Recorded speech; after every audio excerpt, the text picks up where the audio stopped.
And we're live. Okay. I think we, as long as we have a secretary, we can start. Absolutely, and we're live. Okay. Good morning, everyone, and welcome to the Municipal Revitalization and Heritage Advisory Committee meeting of November 18th, beginning at 9:01, according to my watch.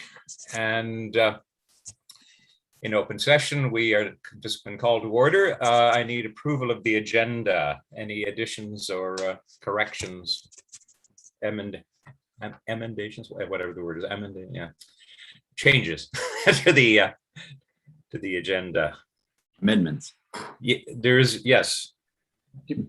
I'll move approval if you want. Thanks, Bruce. So Bruce Lepper is moving approval. Can I have a seconder? Just a minute. I'm not sure I can see everybody here. Oh, yeah. So Heather Clark, thank you. All in favor? Hands up, carried, I think. Thank you very much.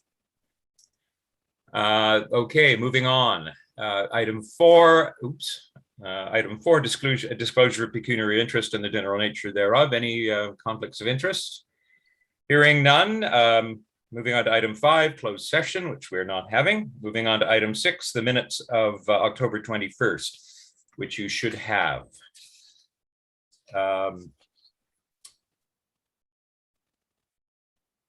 People need a few seconds just to look that over, or look those over.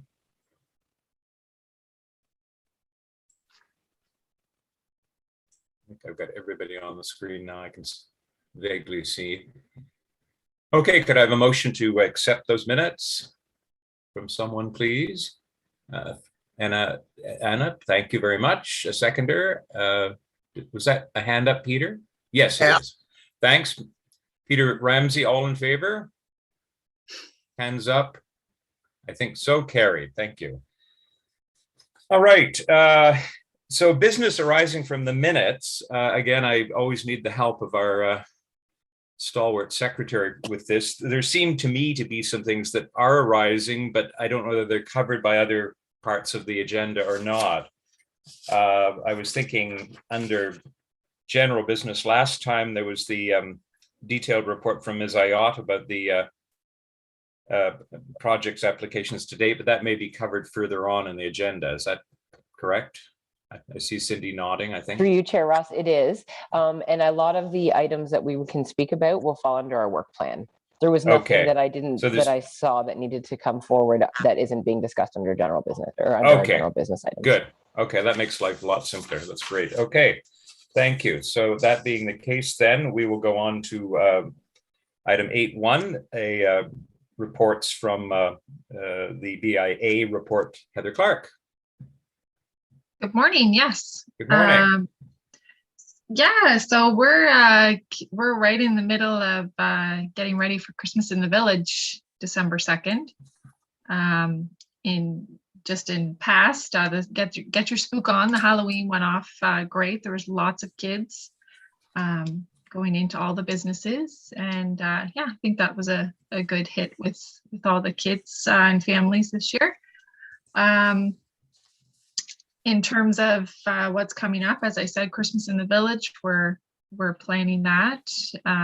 Got our vendors in, horse-drawn wagon, so it should be a great evening. Christmas trees going up end of November.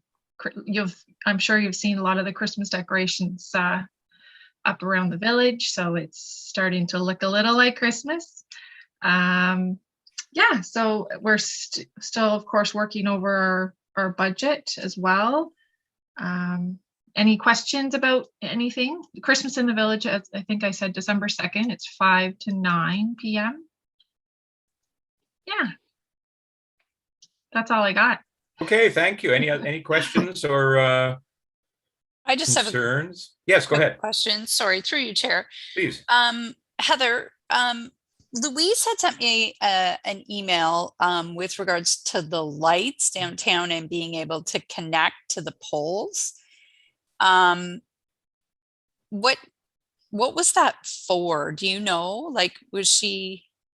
I apologize for being stunned, but Yeah, I know the Christmas lights were going up that attached to the light posts. Like the ones from Classic Displays? Yes. Okay. Okay. I myself wasn't in the village yesterday, but they should be up. So if they were having problems getting them turned on, I'm sure you would have heard yesterday. I'm not sure if there's a switch or it's on and you plug it in and it goes. I think Brian might have something too. Sorry. Yeah, so they're up, but I think there's like 2 of them that don't seem to be, or 3 of them that don't seem to be lighting up. Okay. Okay.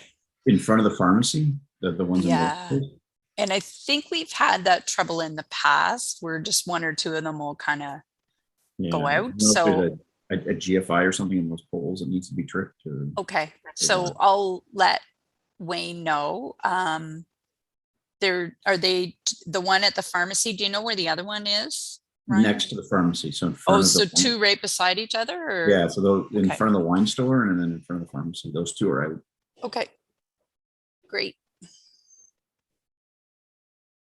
Okay, glad that was identified.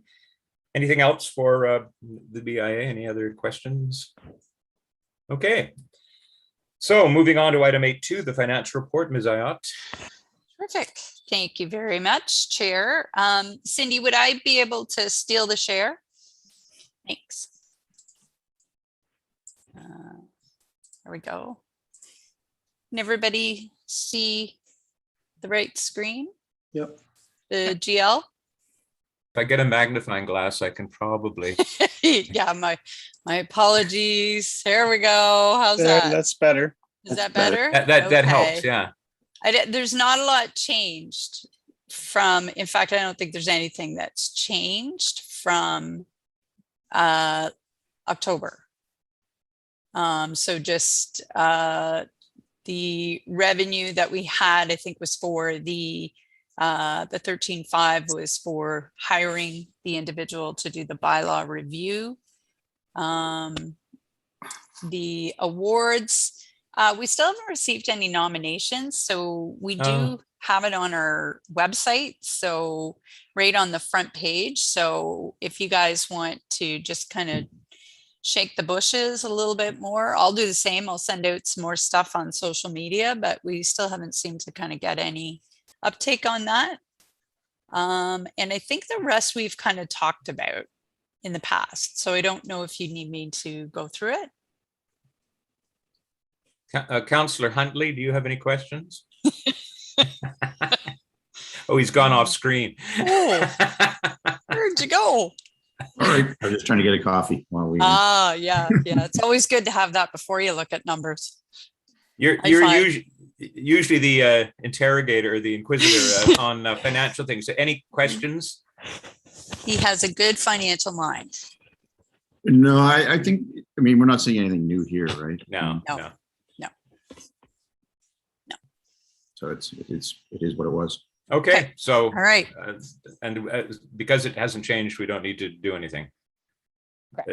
Madam Secretary, there's nothing that's required. Nothing that's required. We're just looking Bridget will just bring updates to every meeting just to give us a look at where we're at with our expenses. We did just receive another one from Chris Allison, which is just, I believe it was the sod Peter that was used up at the parkette. So I'll confirm what that dollar value is and we can bring it forward to our January meeting. Okay, thank you. All right, I guess we can move on then to general business. Item 9.1, the CIP overview for 2019, 20, and 21. Ms. Ayot, again. Okay, so you guys can all see that. Yep. The Community Improvement Plan Summary Report. Okay, so I'm gonna preface this by saying there's a reason I went into economic development and not math. So I know I say that all the time, but Councillor Huntley, I'm sure you're gonna have lots of questions. And I'm sure hopefully I can answer them. So it's not fair to spring this on me in the middle of a meeting. I know. I'll let you sit and ponder, and we can always, I'm happy to circulate it to the committee for you guys to consider. in greater detail. If full disclosure, I was right up to the wire trying to pull the numbers together. So I do apologize. I am springing this on you. Just to stop for a quick second procedurally, Councillor or Chair Ross, why don't we just get a motion to add this as additional material, and we'll put it on the website as soon as the meeting concludes as well. Okay, so could somebody move that? To add, okay, thank you, Ashley Stewart, a seconder. Looking for a hand, Heather Clark, all in favor? Carried, thank you. Okay, thanks for that. I know it's carried, but I'm like, if it's in a draft mode, do we really want to push it? Or could we just put draft on it? We can definitely put draft on it, but I think if we're going to bring it up as a presentation, it definitely needs to be added to the website. Let's just make sure it's posted as a draft. Yeah, okay. Yeah. So I can, a fair statement. Yep. I can put a watermark on it, Ryan, and to say that it is in draft form, and there may be amendments to it. Yeah, that's good. Okay. Yeah. So you're happy with that, Councillor Huntley? Do we have to amend the motion there? That's okay? Nope, I just put that the draft CIP summary be added to the website as additional. Okay, that's okay. Good. Everybody understands that and is okay with that. Yeah. Okay, carry on. Okay, so I thought I'd put this first slide in because it kind of is the meat of the matter. So essentially, just to give everybody a refresher, we launched the 2019 Community Improvement Plan Incentive Program in 2019. I think we were actually halfway through the year. We ran into some delays with some of our approved participants. When it came down to actually booking to get work done, they were having challenges getting people booked. They were just booked solid. And that was not unique for us as a municipality. Other municipalities were finding the same thing. In 2019, we had allocated 60,000, and approximately 45,000 of that came from a program through the province. So the province had actually given us extensions on it because other communities were experiencing the same thing. So that kind of took us into 2020. And of course, COVID hit. So that delayed everything again. And there were lots of stops and starts, and the province offered more extensions for that reason. We launched our 2020 CIP, I believe at the end of the year, the end of 2020. The contracts actually went out in 2021. So they have until 2022 to complete their projects. And we now have the 2021 program that was just recently launched. We have received applications. I do have a slide that'll describe that at the very end. But there are 3 programs kind of going on simultaneously, and they're crossing over budget periods, which is what I hope this slide kind of describes. For the purpose of this kind of investment summary, I'm just focusing on 2019 and 2020 because we're still in the review process for 2021. So clear as mud, everybody. Clear as it can be. So starting on the left side, in 2019, we had a CIP allocation, as I had mentioned, of about 60,000. We had some projects that came in under budget. So the actual adjusted allocation to reflect that was 58,118.24. So in 2019, the funds that have been completely spent, so projects done, it's 46,283.24. So we made sure that we spent the province's money first before we worried about our own, because our own funding contribution we can roll over into another year. However, the provinces, we weren't sure if we could. So we allocated it first. There are outstanding projects. There are about 2 outstanding projects that total $11,835. They're both kind of partially started, in the middle of progress. These are the funds that are remaining to be spent. So we do have a surplus of $1,181.76. That's because of the budgets, the projects that came in under budget. We had one. So is there a potential that the 11.8 could come in under 11.8 as well? It could. It could. At this point, we don't expect it to, but until we get all the invoices rolled in, we don't know that. Okay. So our rollover request, we did a rollover to include the projects and the surplus, because ideally with the surplus, if there's an opportunity, we would have to get advisement from the Director of Finance. But if there's an opportunity for us to utilize it in the 2021, which was oversubscribed, if there's an opportunity for us to apply it to that, pending council approval, or if the preference would be to set up a reserve. So we can kind of discuss that later. Put that in the bubble. In 2020, the CIP allocation was about $24,279.80. The adjusted allocation came down. We had one project that came in under budget, and it was quite a bit under budget. $20,912.80 was the adjusted allocation. The funds spent to date is $4,633. That will change. There is a project that has been completed, but it hasn't been invoiced. So I haven't considered it completed yet. We did do an inspection, everything's fine. I'm just waiting on the participant to submit the invoices. So that number will change, but for now, that's what it is. So outstanding projects total $16,279.80. Technically they have until February of 2022 to finish their projects. I do expect they will be requesting extensions beyond that to get them through the summer and the better weather to complete those projects where it's a little bit better timing.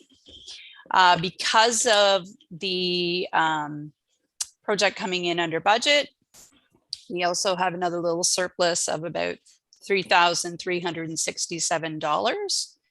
Our rollover request for 2020 CIP is going to be $19,646.80, which will include the funds to complete the outstanding projects as well as the surplus.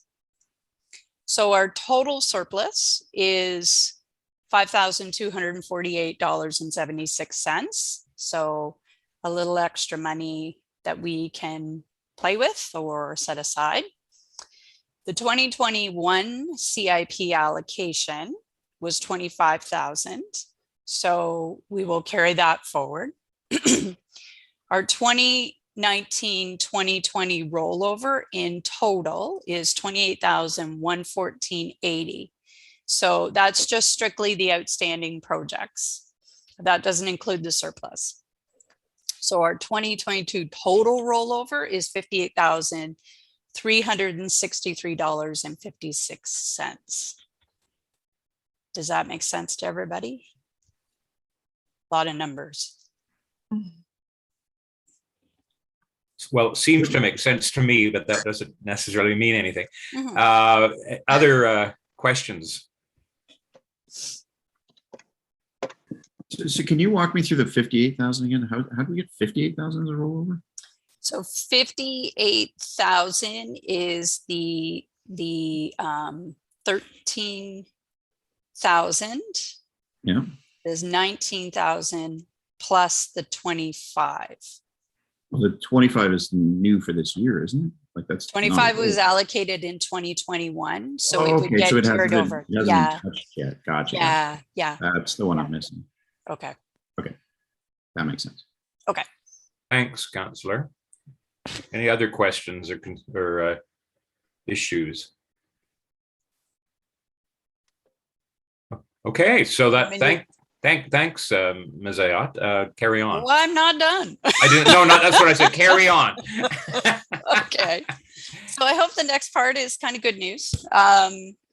So when we look at both years together, there was a total township investment of approximately 79,000, and that includes projects that came in under budget. So it was over 2 years. For 2019 and 2020, we only opened 3 incentive programs. That was the facade improvement, building and site, and sidewalk patio. There were a total of 14 projects. They were fully subscribed. There were 11 businesses supported, and there are 5 projects outstanding between the 2 years. Is that good, everybody? And it represented, when you looked at all of the total project costs that were identified in the applications, they totaled 443 total investments, private investment. So that's pretty good. Our objective, I know all of you are aware of this, but for newer members, the objective with the CIP it was a function of the downtown revitalization strategy to stimulate private investment in support of revitalizing downtown Millbrook. Most of you know there's a lot of heritage buildings. Not all of them are designated, but they're certainly very old. We wanted to preserve them, but as we all know, they can be a bit of a blessing and a curse. So there was a lot of work that needed to be done, and we were finding that a lot of the owners were struggling to put the dollars together to put into any repairs. So it would maximize economic development opportunities and help existing potential business owners prepare for change. So get some buildings that were maybe vacant and get them fixed up and ready for rent. Our overall community goals are beautification, restoration, redevelopment, reuse, diversification and new uses, connection and integration, and unique places and spaces. So this kind of shows our total allocation. So we had about 37,000 in total between the 2 years allocated to the building and site improvement, and overall there were 5 projects. Our facade improvement and signage project was more popular. It was 40,233 was allocated. There were 8 projects. And a sidewalk cafe project, there was 1 project for $1,618.24. Our timeline, this, I think most of you are familiar with this. We did our streetscape design guidelines back in 2017, which helped inform the CIP. We received funding kind of in between 2017 and 2018 to actually develop a CIP. We adopted the CIP in between 2018 and 2019, and we started our first project in 2019, and we've done a total of 3 intakes. So building and site improvement project progress, there were $37,179.80 awarded, which represented a private investment of about $197,247. 5 projects, 3 have been completed. I've got a little notation there. The 4th is completed, but it's not invoiced yet. So hopefully that'll happen soon.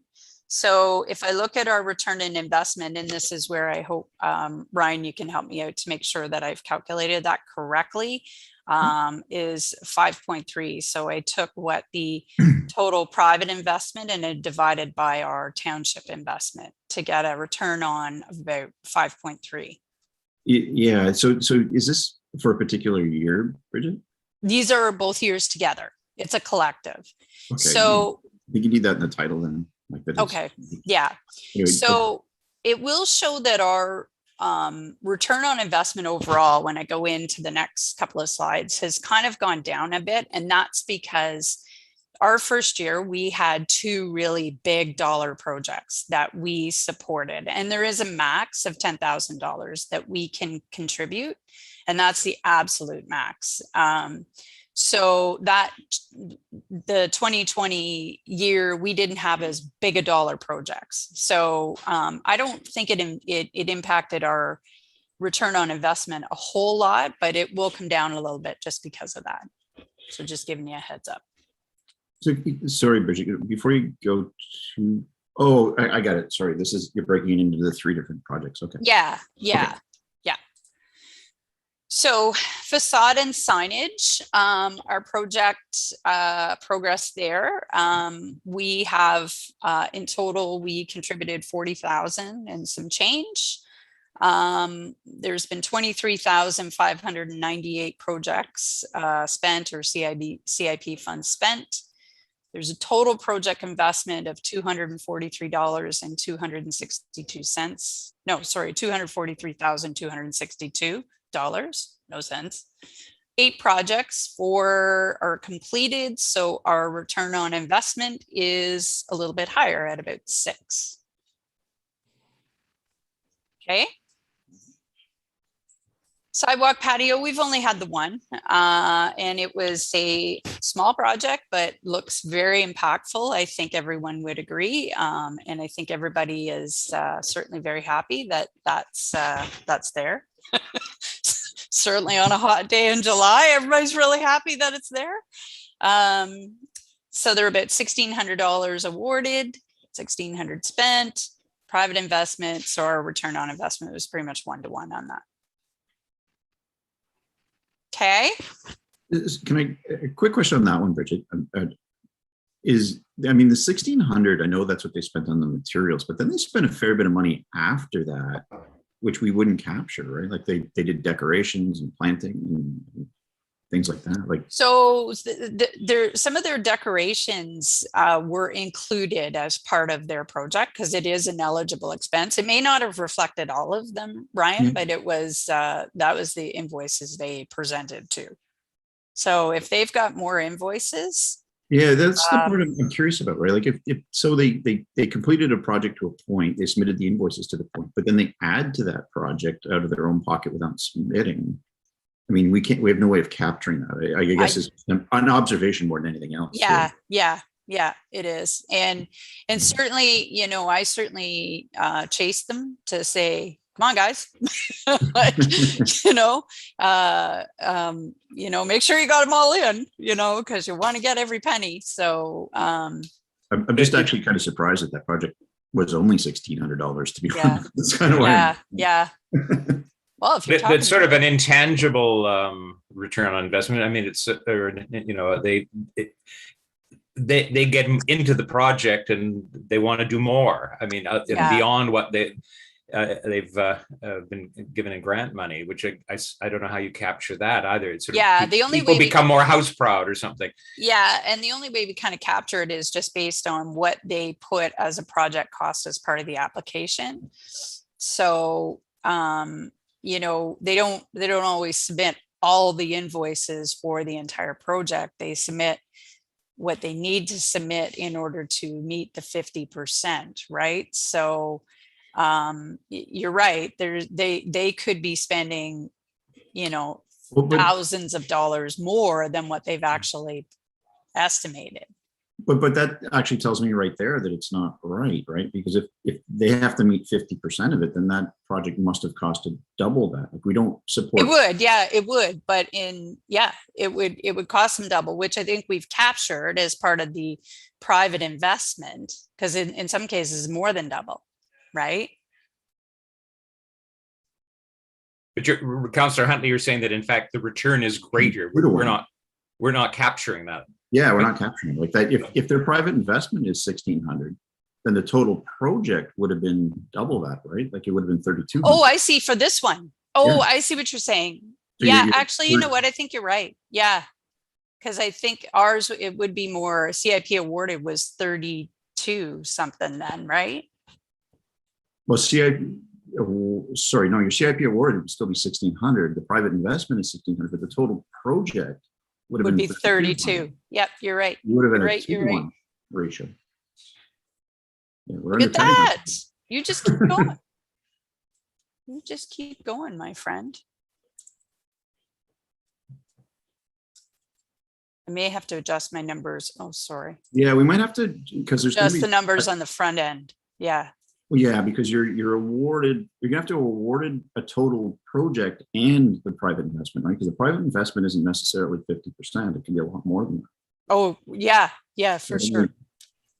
So your private investment would be 1,600, but your total project on this one would have been the 3,200.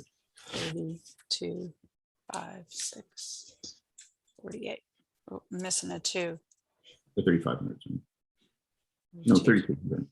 Delete. Right, so now your ratio is 2-to-1, not 1-to-1.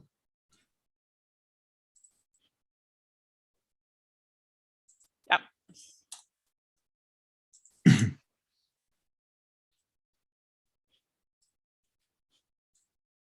Okay. Well, good. Now it makes sense. Now you're happy? Good. Yeah. If you're happy, I'm happy.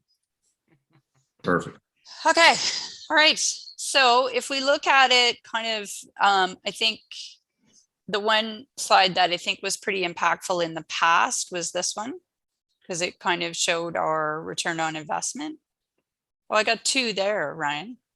So Yeah, no, you're. I got it right on this slide. I got it wrong on the other side. So I really shouldn't do this when I'm drinking. I'm kidding. I'm kidding, because Drinking coffee. I don't drink.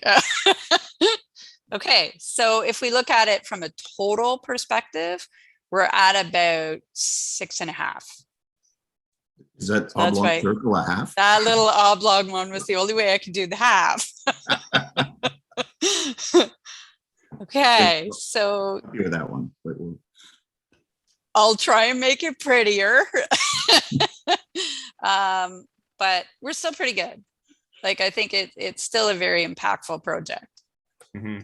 Altogether. These pictures I think are ones you guys have seen. So these represent 2019. I haven't pulled together all the 2020 photos, so I will add to this 2020 photos. It was hard with COVID, trying to schedule time and keep 6 meters distance and all that. Anyways, this is the cupola from Town Hall. Nexicom, I think, did a beautiful job. Mm-hmm. 46 King, they really kind of cleaned up the brickwork there. 46 King, they did a lot to the doors and the shutters. Looks much cleaner. That's it. This was a big project. The Cathedral, they did a lot of landscaping. So which was a big dollar project that they cleaned up. They did this walkway here. So full disclosure, we did the photo we had to take was actually in April. So things looked a little destitute, but it certainly looks quite beautiful when it's fully blooming. They added this, they did this driveway, which looks really nice, especially when there's a nice limousine on it. This was 36 King. You can see here there were some brick challenges here, so they fixed it up. Again, same thing. 17 King, this is kind of one of the partial projects, but they installed a door, and I can try and play the video for you. I don't know if you'll be able to see it. Yes. So it's more of an accessible door. which was a really unique way to, Cool. in an old building. Yeah, it's quite ingenious. Yeah, Yeah, it it is. is very clever. Okay, so that brings us to 2021 programs. So as I mentioned to you, there's been 25,000 allocated out of the 2021 budget. We did receive funding requests totaling $39,938.20. So there were 8 applications in total. We've done a preliminary review. Obviously, we have to trim that back, the 39,000. This year, what we're really trying to do is ensure that we've got impactful projects. When we did our preliminary review, we have 4 that we think will really, really be good.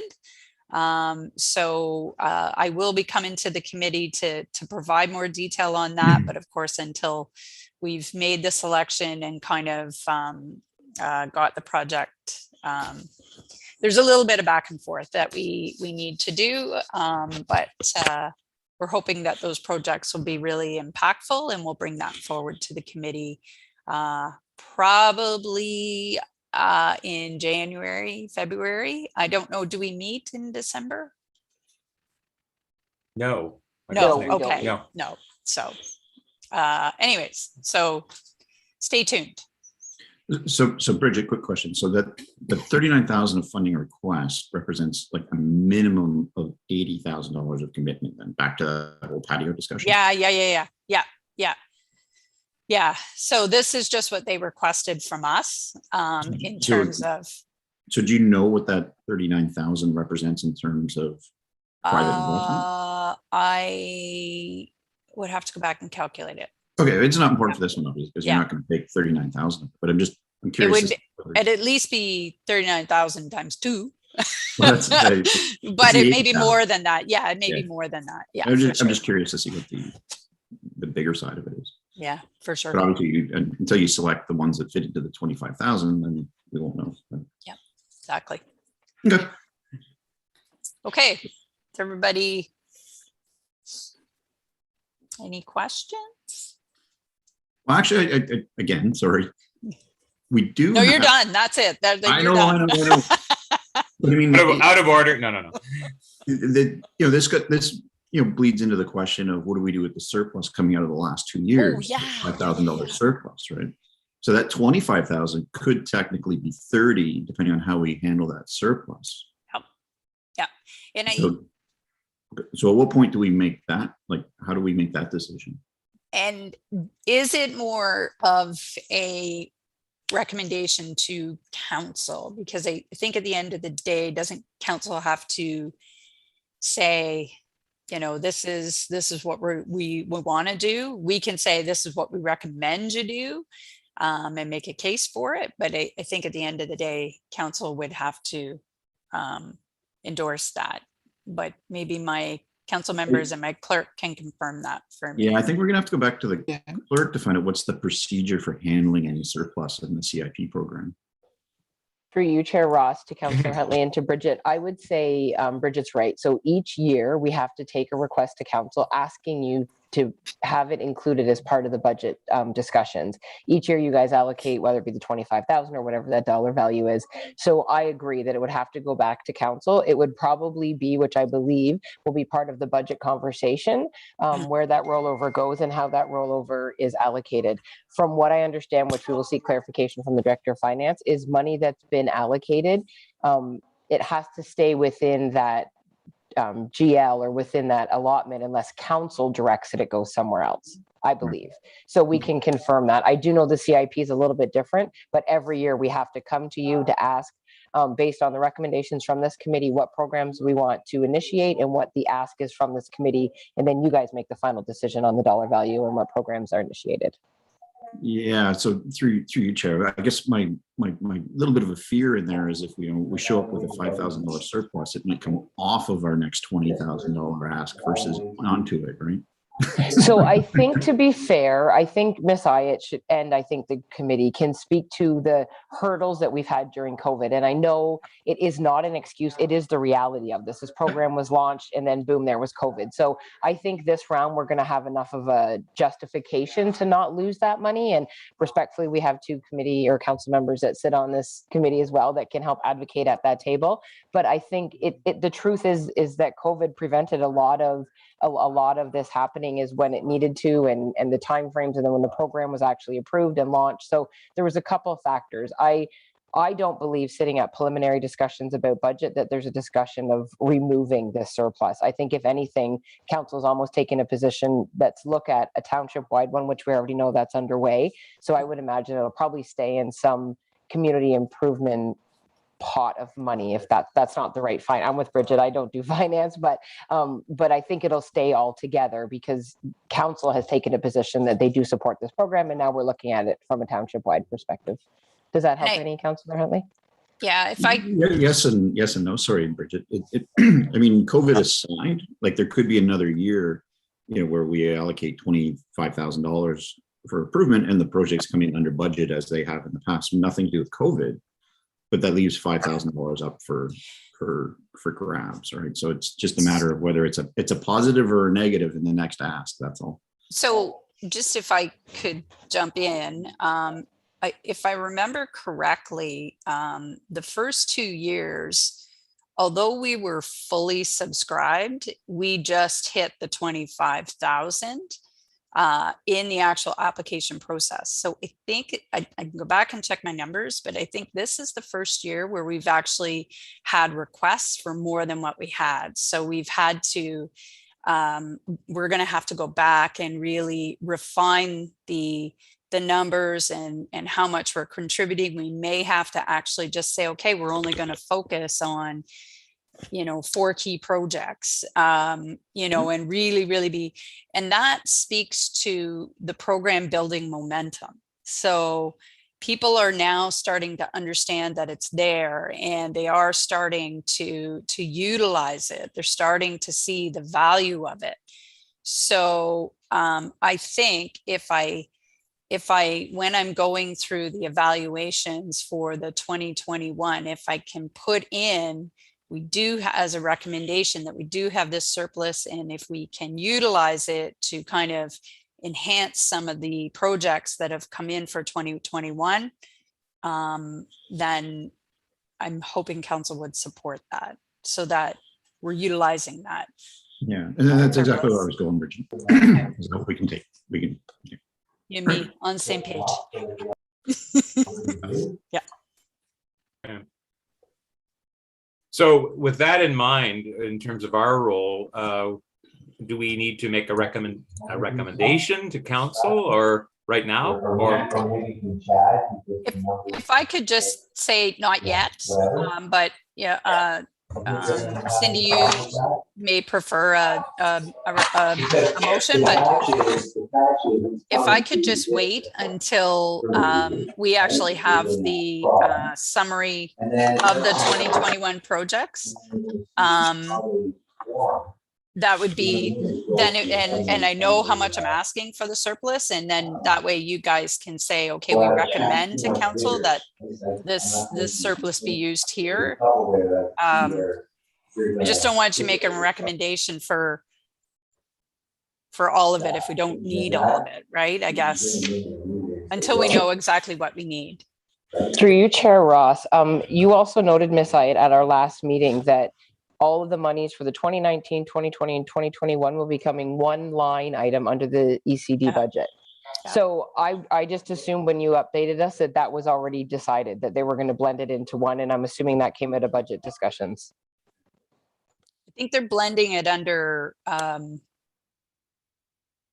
don't know if Kimberly has factored in the surplus, to be honest with you, but I think it's all rolled into one, but I think she's thinking it's all funds to be allocated. She may not be fully thinking in terms of surplus. We'll have to confirm with Kimberly. So is that something staff can deal with? Yeah. At this point, this committee doesn't need to make a motion of any kind. I don't think so. Ms. Page, are you happy with that? I feel comfortable with that too. I think Miss Hyatt, yeah, I think we're good. We're first draft of budget. If they tell us that we need a formal request, we can go there. But I think, no, I think we're okay. Yeah. Truthfully, yeah. Okay. Okay. Okay. Well, is that it?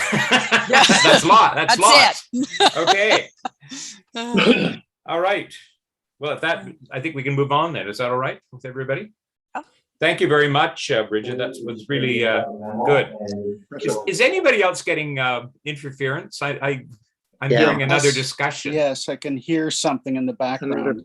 I don't know where it's coming from. It's certainly not coming from my monastic cell. I apologize. It is from my end, and I keep trying to mute it. And I'm sorry. I've just talked to the fire chief. I apologize. Sorry about that. Tell him to go put out some fires. No. Campfires. No, that's a different story. All right. Item 9.2, 1 King Street, tree concern follow-up. I hope everyone's had a chance to go and look at the trees. I have. And I think I circulated all of you the tree report. I don't know if you've had a chance to review it. You know, it's certainly good bedtime reading. Yeah. Just before we kind of enter into the discussion, I will say that Yvette actually attended a meeting of the CAOs, and they actually talked about gypsy moth infestation. One of the things the speaker from the Ministry of Natural Resources had said is, even if they have a really severe infestation, it doesn't necessarily mean that the tree is dead. And that they may regenerate their leaves. So Yvette had asked that I forward the report that we received from the arborist and pictures of the tree and the infestation, and get their opinion as well. I did speak with one of the representatives from the ministry who was actually at the presentation, and I did kind of describe to him what what the status was and what the arborist had told us, and he said, I suspect because you're looking at a tree that's close to end of life, if not at end of life, preservation is really not an option. However, he did say he would take a look at the trees. I haven't heard back from him. I do have it in my calendar today to just kind of nudge him. We did, Nexicom had told us that they did have an arborist do a review of the tree. And we had asked for a copy of that we could combine with our treescape review. However, they can't put their hands on it. So we're in a little bit of a holding pattern in terms of Wayne is just trying to decide if we go with and try and contract and get another arborist to take a review just so we're sure, or if we hear back from the Ministry of Natural Resources. So that's a bit of a status update. So I know some of you have taken a look at the tree, and I imagine some of you have reviewed the report. So fire away. Well, it sounds like if we're waiting for these other bits of information, we can't really make I'm assuming we can't really make a recommendation at this point. Is that fair to say? I mean, we have our opinions, I'm sure. Yeah. But I guess, I'm trying to nudge Wayne, because we do need to act quickly. I think the trees are, before the spring again, right? Because we don't want to see this infestation come back, right? And if we need to get rid of them, we need to do it quickly. Mm-hmm. So we are trying to nudge the process a bit. Any response to that from committee members? I mean, one of the things we had talked about also is the kind of public relations side of it. And once a decision has been made, communicating what went into the decision and what remediation is part of that decision, you know, what new plantings and whatnot. Yeah, so. yeah, exactly. If we can have an adequate number of experts tell us, you know, exactly the same thing, I think that would strengthen that message and allow us to say, this is how we arrived at this decision. It's going to be a tough decision, like a tough thing for the community. Those trees are really old and been part of the landscape for a long time. Yeah. Through you, Chair Ross, I think Councillor Huntley had his hand up. Oh, sorry. That's okay. Thank you for telling me. Councillor Huntley. That's okay, no problem. Through you, Chair, I guess to Ms. Page or Ms. Ayat, like what role does this committee truly play in kind of the future of those trees? Like, you know, like we can't really recommend keeping them if all the reports say get rid of them. So I'm thinking ahead to, you know, is our role to kind of recommend what replaces them, if something replaces them, or what? I just, you know, we're all kind of sitting here, you know, wondering, you know, if we're in a holding pattern, but I'm wondering whether this committee actually is in a holding pattern in terms of the future of those trees. Yeah, good point. So through your chair, if I can jump in, and certainly Cindy, if you have something else or you had different opinion, but I think from this committee, it would be a recommendation as to what to put in replacement. You know, I think it's going to be hard for council. I think council has the potential to kind of get beat up when the trees do come down. So I think it's important that we're all on the same page and that we're all supporting each other, that this was a tough decision, but we had to do it, and here's why. And as a committee from Municipal Revitalization, from our downtown streetscape design guidelines and our revitalization strategy, this is what we recommend as a replacement. Obviously, it's up to council as to what they decide, but and maybe you might want to recommend a public relations campaign to just kind of educate people as to the reason behind why the trees had to come down. Does that make you happy? I was just kind of, you know, wanted to clarify that, you know, even if all our arborists say the trees are done, you know, it's not like this committee can, you know, recommend that we don't do anything, right? No. Yeah. We're more in a damage control role than we are in a decision-making role. Yeah. Just to add to that, through you, Chair Ross, yes. it when it comes down to safety or anything like that, it does become a different ability to provide comment. And I think Bridget has hit it on the head. It's more about the recommendations at this point. I think if the reports are to take them down, we're not going against the experts to say keep them up and then something happen or they fall or hurt somebody. No, not at all. It's about safety, from what I understand from the CAO. Right. No, and I would think in terms of in terms of the heritage side of this committee, trees are part of our heritage, and you know, we don't want to see trees coming down unnecessarily. But obviously, if they have to, they have to. And then there is the question of replacement. So you know, but we don't. Trees they're not really part of our mandate in any sort of formal way, are they? I mean, that's. Well, but you know, indirectly through the downtown revitalization plan, but maybe they should be. Maybe we should take on trees, but I think it is more the question of it's council's decision, and it's more the question of recommending what kind of replacements. But is that? Do you agree, councillor? That's exactly kind of where I was kind of shaping it. Right? Like I don't want us to sit here thinking that we get to vote on whether the trees stay or go. No. No. I'm not suggesting that. Yeah. No, it's more, what do you see going in its replacement, and helping to support council and educating what, you know, the reasons behind the trees coming down. Correct. Mm-hmm. Mm-hmm. Okay, so that being said, is there anything more we can do right now? Doesn't sound like it to me. Well, through you, Chair, I think it's a decision to be made by the arborist. And we're not in a position to make the same judgment that they are. I think we need to very carefully listen to what they say. And our concern, I think, is what is replaced, not whether or not they come down. Okay. Mm-hmm. Other points of view?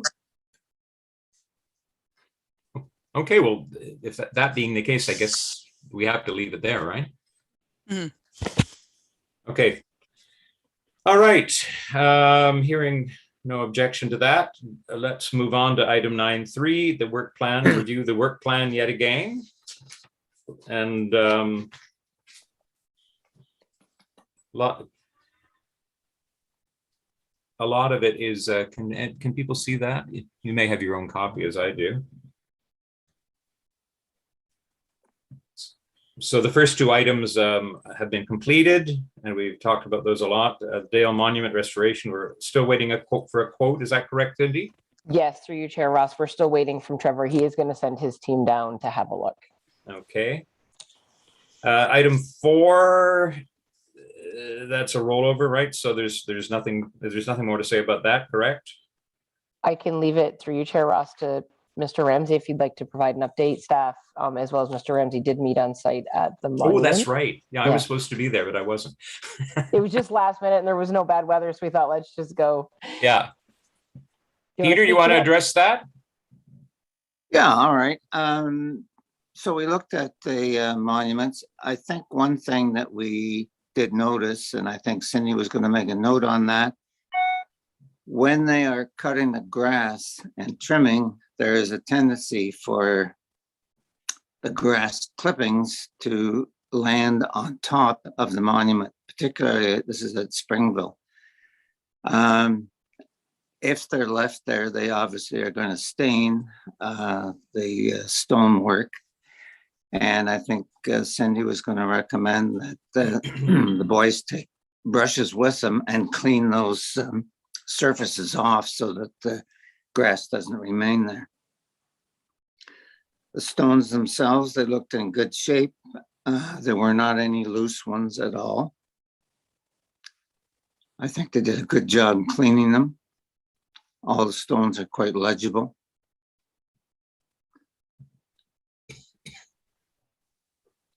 The only other thing I would add to that is we did notice that there was some overgrowth around, I believe that was Ebenezer, wasn't it, Mr. Ramsey, Yeah. where we want, so we'll work with the the Parks and Facilities team in the spring to kind of trim back that one big bush or remove it or whatever, because I think it's going to have the same problem as the off grass, and it's just going to fall onto the monuments and then stain it with the leaves and stuff. But no, they looked great. Okay. And I think even the brush that's at the front could be taken, either cut down or removed. It's the same situation. These things are growing and they're not maintained. And as a result, you get a lot of debris from those plants back onto the stonework. Other than that, the area was certainly well maintained by the staff. Grass was all cut, everything was trimmed. Good. Looked good. Okay, good to hear. Okay, can we move on then? Item 5, I think that's a rollover request. There's nothing to say about that right now, is there? Ms. Alice isn't here at this particular meeting. What I understand, Chair Ross, there is no update on that. No. Okay, thank you. Heritage Awards number 6, we've already had a plaintiff cry, a request for nominations. So if you can think of somebody, go on the website. Is that correct, Ms. Ayot? And yes, you can nominate people directly on the municipal website. Mm-hmm. I've been meaning to do that, and I will do it as soon as this meeting is over. Wonderful. Okay. All right, back to the downtown, item 7, the downtown mural. And as I recall, I have to go back and look at the minutes again. There was to be some discussion about that. Yes. Between the last meeting and this meeting. Who has anything to say about that discussion? Yes, Ms. Ayot. Thank you, Chair. So Peter and I, we met with regards to the location of the mural. I know this committee, we've kind of danced around a number of different locations. I think there were 8 in total. So Peter and I had a long discussion, and we narrowed it down to 1. And that's at the original train station location, so Station Park. So taking into consideration, Councillor Huntley had kind of made a comment at the last meeting with regards to, is there some way we can doll up that area around the well, that artesian well? We thought the train station, the problem we have with all the other locations that were proposed. So I think we had obviously the drugstore wall, Home Hardware, the Remax office, Masonic Temple, the original wall, even the community center. For the most part, they're owned by private building owners. So to enter into an agreement with them, you always have that shadow lurking over you of what's going to happen if they sell the building, or in the case of the existing building, what happens if the building beside it gets bought and they build out to the road. So there's a lot of what ifs. I think that's why Peter and I kind of landed back on the Station Trail property. It's not a definite, it's just an idea at this point. Peter has done some proposed drawing and a proposed location. We did a site visit. I'll show you that in a minute. But it helps us, it's property owned by the township, so it's easier for us to enter into a discussion.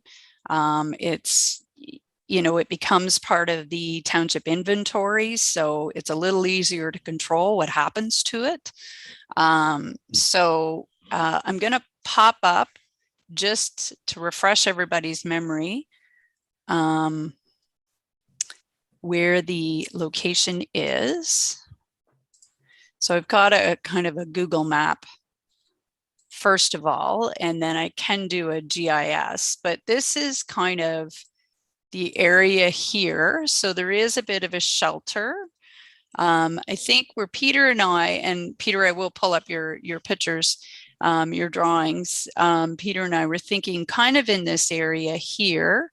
Obviously there's a bit of a challenge because you've got the post boxes back there, but I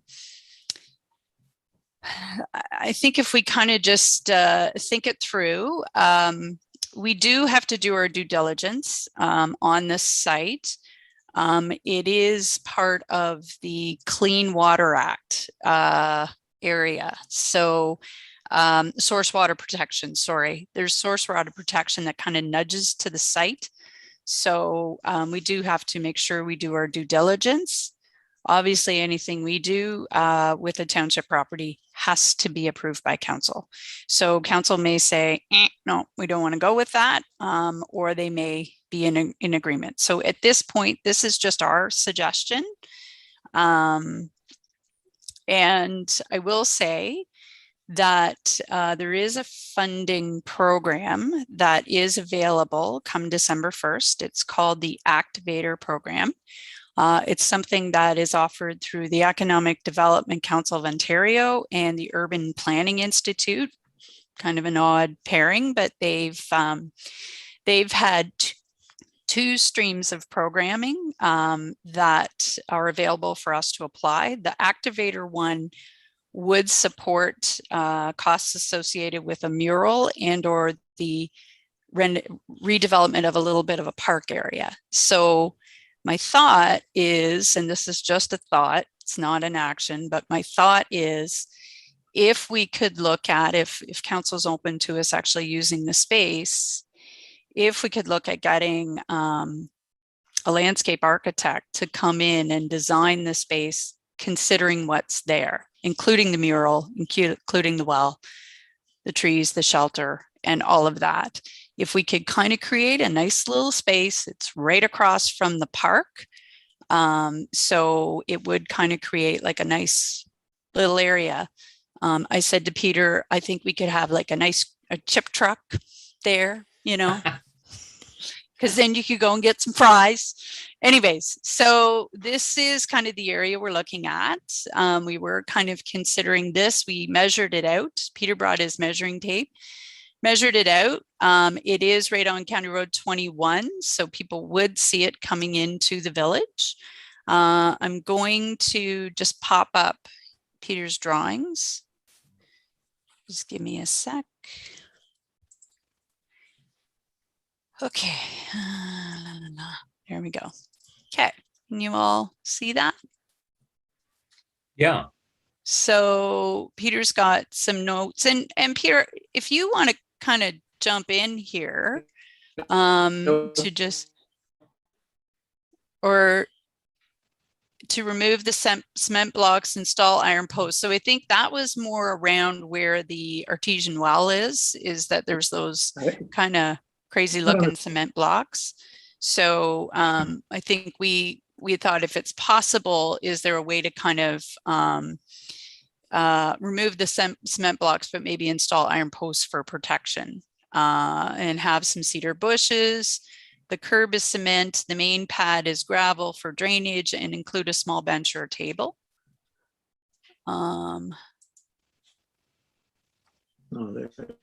Is that what you're looking for there? Is this it here, Peter, the mural? Yeah. That's the mural that you have there now. Yep. Well, okay. That's just the layout of the park area. Mm-hmm. So this is the shelter here. Yeah. Yeah. Okay. So there's some stationary things there. There is, in the upper left-hand corner, a large group of willow trees. Yep.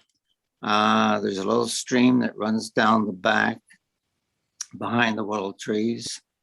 The gazebo is stationary, and out in front of that is a bike rack, and it's stationary. Mm-hmm. So those things in that drawing have to basically remain. Yeah. Yeah.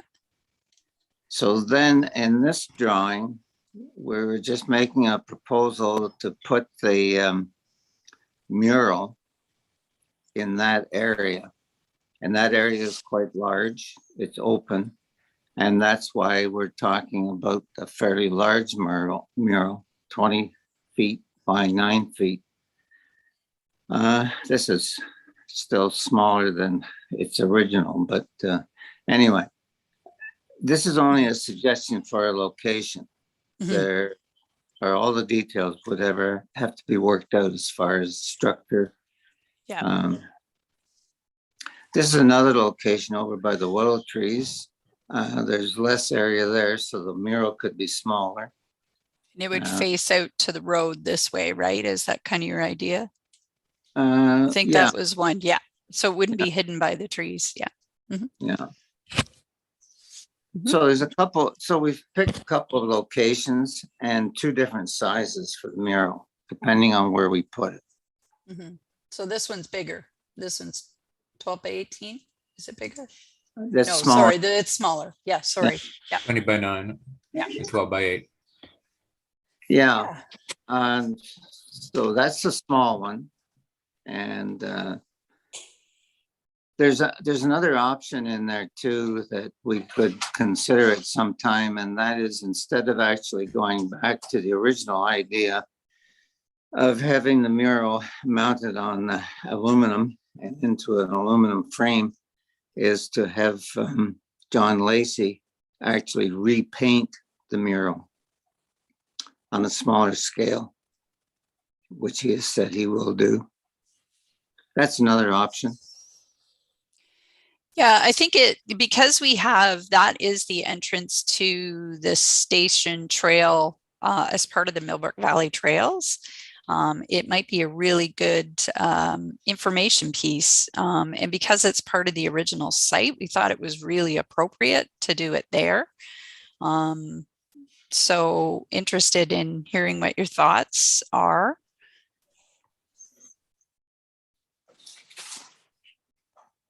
So feedback. Personally, I think the location is probably a good option since it's close to where the station initially stood. I guess it's just a matter now of working out the details on the actual, and I think the idea of having a landscape architect plan this space out would be good. Mm-hmm. Yeah, if we can get the funding for that, which that program is 100% funding. So it would represent no impact to the taxpayers. So I think if that opportunity exists, like start the car, let's, take the money if we can get it. If we can't, then we'll scale it down a bit and just look at it. Okay, it's still a good location for the mural. How do we, start, let's start the process at looking at it as a legitimate site. Councillor Hadley, is that your hand? Yes, yeah. Or was it? It was, sorry, I was just trying to get off mute there. Well, I think, if we can't get the funding for the whole thing, I think we do have to kind of pick away at this park over time. Yeah. Like you don't want to put the mural there and have the park kind of just not be appealing, right? Yeah. You kind of got to, so I think even if we don't get the funding, I think we just need to chip away. Yeah, we would scale down. Yeah. Well, I'm not saying scale down. I'm just saying, we don't have to do it all big bang, right? Like right. Long-term plan and work towards it. Yeah, phase it out, I guess, is a better word. Yeah, for sure. The important thing at this point is the mural. Mm-hmm. And that area where the mural would go. Secondary would be where the water supply is. Mm-hmm. Because it'll always be there. Mm-hmm. Yeah. So we do have some due diligence to do in terms of what we have to do to be mindful of the source water protection zone. And of course we have to get permission from council and make sure that council supports the decision. But I think it kind of represents the path of least resistance. You don't really have to, it's because it's township owned property, it's a little bit easier to do that theoretically. Yeah. Bruce? No, I just was going to say, I agree with what Bridget has said, that I think, protecting the area is important, but also in keeping also with what Ryan indicated, make the land around there attractive and a positive solution. Yeah. So I have a couple of questions myself. First of all, I think thank you so much for this work. I think the concept is great.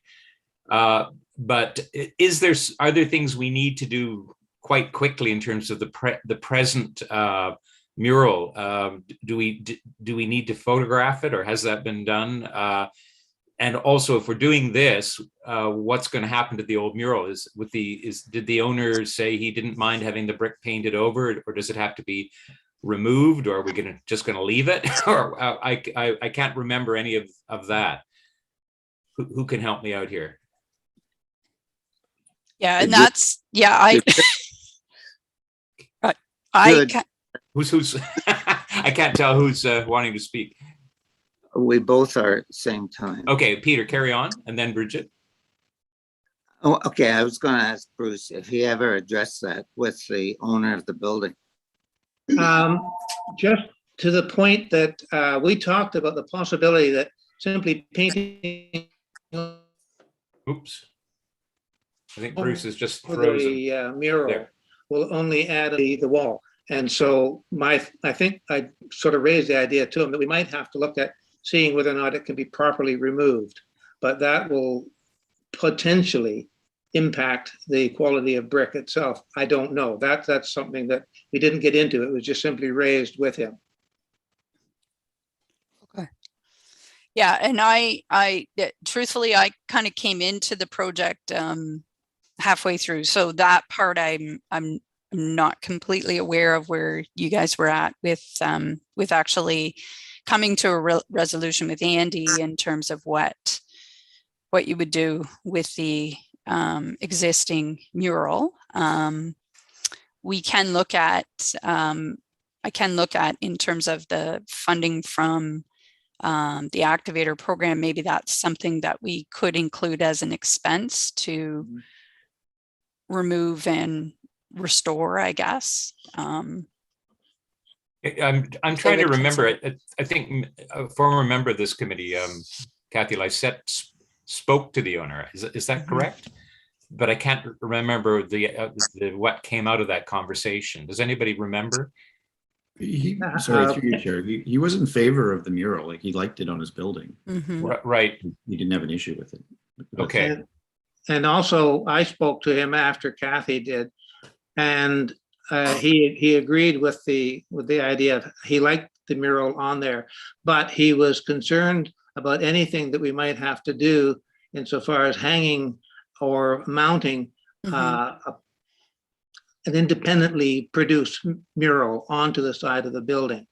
And that was when we talked about the possibility of mounting it in front of the building about the 2 foot space or 3 foot space that he has there.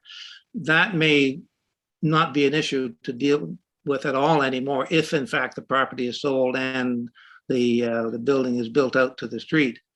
But at the time, I suggested that, probably the smart thing would be to find a way of removing the actual painted surface from the building just to stop any further deterioration or breakdown of the look of the building itself.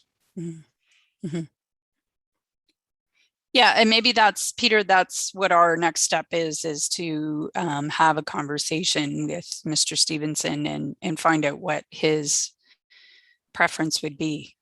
Well, I think too, we should look at the same time at with the contractor as ways of removing the mural. Yeah. What would be simply washed off, or whether it would be blown off, or whatever the process would be, and what effect it would have on the brickwork. Yeah. So we can factor that we know exactly what we would be looking at in terms of costs. Yeah. And then the other question I had was about some, wasn't there some urgency in terms of making a record of the present mural, a photographic record or something, or am I imagining that? Yeah, and actually nothing has been done about that. Although I do know that there are several photographs have been taken of the mural. And the thing now is to look closely at those photographs and what anybody has on their sticks that can be used to reproduce the mural, if that's the way we go.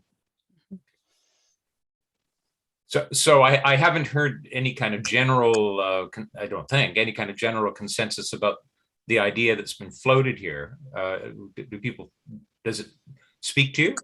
Does it sound like a good idea, that if all things working in our favor, to have the mural at the parquet, what's it called, the station parquet or something, or the source of living water, or what? Oh, I think the post boxes in that area as part of an enhancement, an overall enhancement. Yeah, maybe the recommendation would be that, you recommend to council that they consider that as a new space for the mural, pending due diligence on the site with regards to source water protection and anything that there is existing on that site. I think we have to be careful what we say. We can't say, yep, this is the site we pick. No, it's a recommendation. It's a recommendation. We're looking for a place to put the mural. Here's what we're recommending. And, we're looking for council's support. And can we get the grant kind of carrot dangling in that somehow too? Or is that the pot? Yeah. The grant I can't apply to. It doesn't open until December 1st. So I do believe they do pretty quick turnarounds in terms of approvals. But I would imagine we probably wouldn't hear anything until the second budget meeting, where we could take that and have some concrete numbers in front of them and a concrete plan. Okay. Maybe for right now, Cindy, if you can help me with this. Oh, she's got her hand up. Look at that. She's just jumping in. Look an at electronic that. hand. Ah, look at there she is. I have a quick question just before we get ourselves in motion here. Isn't there already another grant that we've applied for? There is, but it's for a different project. Oh, sorry. Yes. So we applied to the Rural Economic Development Program for the 2300. So I don't believe we've basically applied to that for the actual mural itself. So if we apply to the activator, we could apply in terms of the location, how to enhance the location. Because I think we felt we had enough to do the mural, but if we want to relocate it to a different location, what kind of site amendments do we have to do in order to make that happen? But Bridget, isn't there already an allotment of $6,000 for the mural? Seven. And then there's, if we get funding from the province, there's an additional 21 or 2,300. Right. Yeah. So we're closing in on 10,000. Yeah. Other programs on top of that again. Yeah. The activator is a separate program. Yeah. Just so that one question, would any of the restoration or the removal of it from the building that it's currently on, if that's the way we end up moving, is any of that included in the funding, or would that be part of? That's what I would have to investigate. And I said that was one of the things we discussed is if we could include that as part of that funding, then, we could use the funding to clean up the relocate it, which includes removing it from the existing site. Okay, perfect. I didn't hear that part. I heard all the other part, but I didn't hear that included the removal of it from. If it's an eligible expense, Cindy, that's the only thing, because I haven't, they've just given high level eligibility. So park space, redevelopment, murals, that sort of thing are eligible, but whether or not removal from an existing space would be part. But if it is, then I'll apply for that. And like a landscape architect to come in and reimagine the space for us. So listening then, I think maybe what we do is we add to the work plan, and I'm going to guess it's probably Peter and Bridget again that will go meet with Mr. Stevens and find out what is acceptable for the removal of it. And then maybe we can get a dollar value of that, regardless of if we're going to preserve it or remove it. I think we should kind of have an idea of those numbers. And then I noticed on Peter's schematic drawings that we were looking for clarification on maybe what it would cost for the actual design, for whether it be for Media Works, or there was a couple different things, and he talked about John Lacey. And I think the other thing, because I keep hearing this from everybody, is let's confirm we have a picture, whether we have that picture from John Lacey. I know Karen Ellis has said she's got one on a printable stick. I think that's what you're talking about, Peter. But maybe we can have that confirmation at our January meeting so that we know, because if we don't have a picture, then I think we're back to square one, which is we need Mr. Lacey to go there and do a touch up so that we can at least have a drawing to work off of to move it. So I think if we can get those things added to the work plan as deliverables for our January meeting, then that will give us that confirmation. And I think Bridget had kind of thrown out a motion, and I think it will work if the committee works with it, that, we would consider that the committee would support considering, I believe it was 70 King Street West. I just kind of looked when you threw it up there, Bridge, for relocating of the mural. And then I think it's pending due diligence of the site. And I think we just leave that due diligence open wide, because it could be source water protection. There's lots of things that we could run into there. And then that Peter and Bridget report back to the committee from there.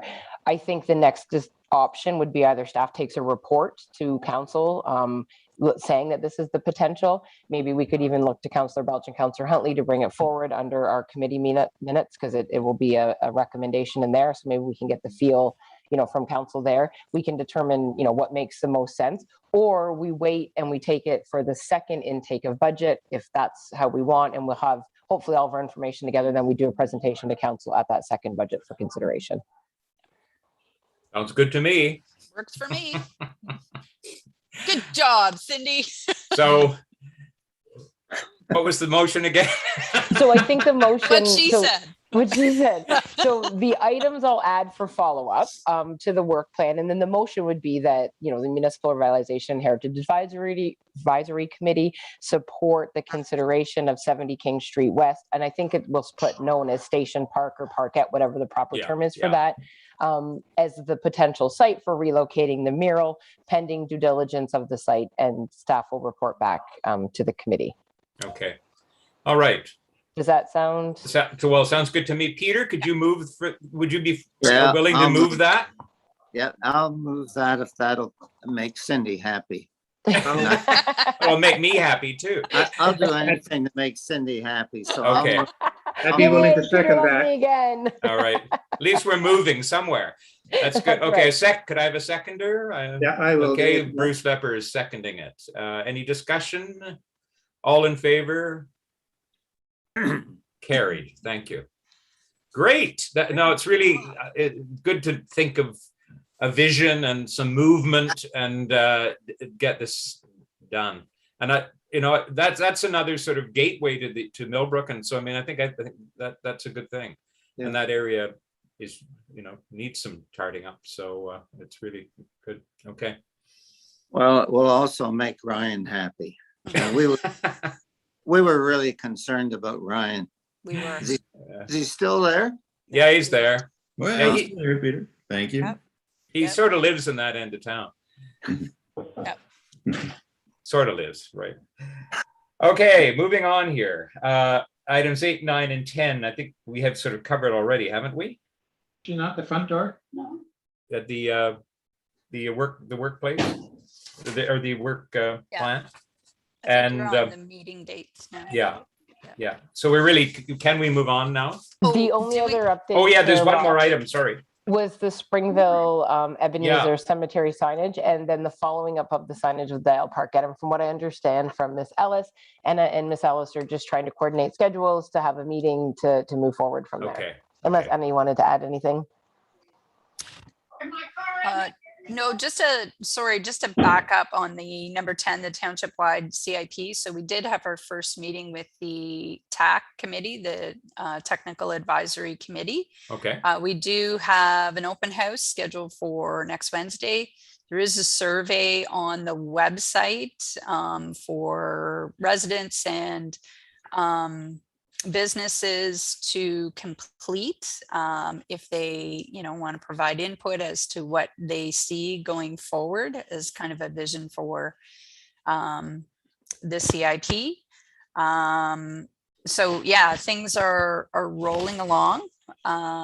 So we're just wanted to give the committee an update on that.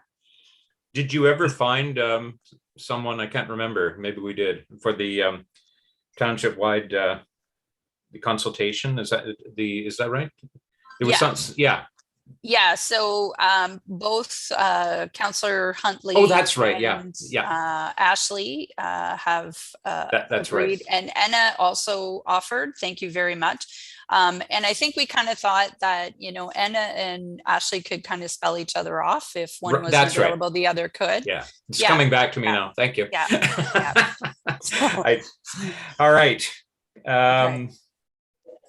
So anything else in terms of the work plan? Hearing nothing, can we move on to the next item, which is, was that adjournment? Wait a sec. Proposed meeting dates for 2022, which you've received. There are usual meeting dates. Is that right, Cindy? Are they? Well, there's a slight. There is. So we had to change a little bit because normally we would meet for the entire year, but your committee members only, this position, you only hold to the end of this term of council, which is technically November 14th. And our following October meeting would have been, the normal October meeting would have actually been on October 20th, which is just right in the middle of the campaign, the election period. We have 2 weeks where you can vote because we do internet and telephone voting. So I thought we would just do our last meeting at the conclusion of that, which will be the 27th. Right. Just selfishly, my head won't be in the game, and I just think that that's fair. And then we can convene again as a group, and that would be our last meeting as a committee, as the committee stands today. When does the campaign, the election campaign start? So you can vote for the 2 weeks. Nomination opens May 2nd, but you Right. can vote for the 2 weeks before October 24th is the actual election day. Okay. It's already started, Rob. Yeah. So we really have a lame duck council as it right now. Well, we don't know Don't who's answer coming that. forward or yeah, that's right, exactly. The other date that we always take into consideration is March break. I know with the last 2 years of COVID, it really hasn't applied. We haven't been able to do anything, but the 17th is the 3rd, and it is right in the middle of March break. So we could do the 24th. We've always discussed that one. Yeah. Selfishly, March 17th is my birthday, so chocolates, balloons, and flowers are fully accepted. Hopefully we're meeting in person again by then. We will. Are you 29 again this year? Absolutely, every year. I thought it'd be more like Shamrocks and Guinness. Yeah, that like. You can bring what you like. It's my party. As long as you bring me chocolate. Okay. Okay. So I guess thank you for those meeting dates, and we'll go with that. And just need a motion to accept those, Chair Ross. oh, of course. Thank you. Not a bad idea. Could I have a motion to accept the meeting dates? Thank you, Ryan Huntley, and seconded Anna Deltroy. All in favor? Carried, I think. Thank you. Okay, so I think we're at item 10 now. Adjournment. So could I have a motion to adjourn? Somebody, I'm looking for a hand. Oh, please, we want to adjourn. Oh, it's too much fun. Nobody wants to adjourn. Heather Clark is moving, and I thought I saw another hand quickly went up. Oh, I was. Father Councillor Belch. Good. Sure. Motion to a seconding. Just to show that Thank I you. was here. We're glad you're here. We're all here because we're not all there. Okay, Yes. and all in favor? Carried, I guess. It's thank you. Hope everyone has And a our- fantastic holiday. Yeah, and we Merry will Christmas see you and again what Happy until- Hanukkah and all the different greetings. So and see you on And American January 20th. Thanksgiving. That's right. Yeah. Which was the time you had to wait before putting up your Christmas decorations, but For I sure. see now people do it 2 weeks before Remembrance Day. So You know, anyway, we all have Black Friday to look forward to. yeah. Okay, thanks very much. Thank you.